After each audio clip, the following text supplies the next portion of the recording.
Hello, this is Nice Wander. Well, this is kind of interesting lighting here, maybe from a Alfred Hitchcock style production. Only I'm not. It's not going to be a mystery or a thriller. Although I do like the television show Mr. Robot. Highly recommend that if you haven't seen it.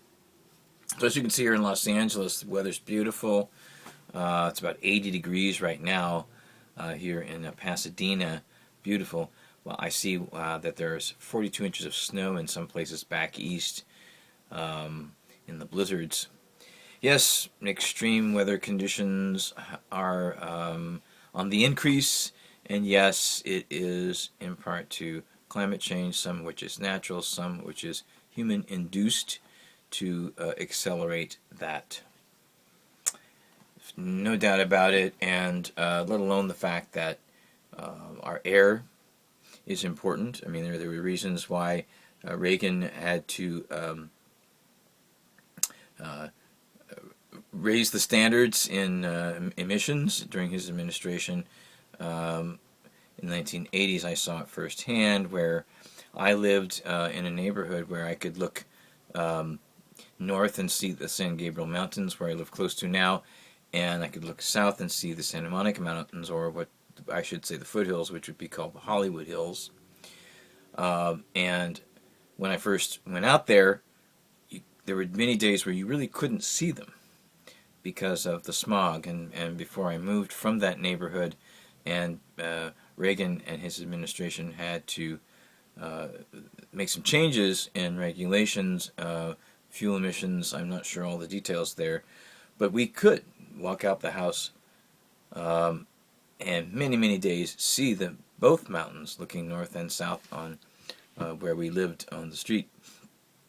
So yeah, there is something to be said about what humans contribute to the environment, and it's always been the same. You know, even as far back as the oil and gas industry goes, it's always about making money. It's always been about capitalism, and we are seeing lots of things changing in our world, including what many critics are now starting to say concerning capitalism, that other types of systems are not the only kinds to criticize. We do have to be intelligent and intelligent critical thinkers about our own system, which is not working for half the population, which leads me to what I think is still the biggest story of the year so far, regardless of all the stuff that seems to, the hot air that seems to be coming out of the mainstream media.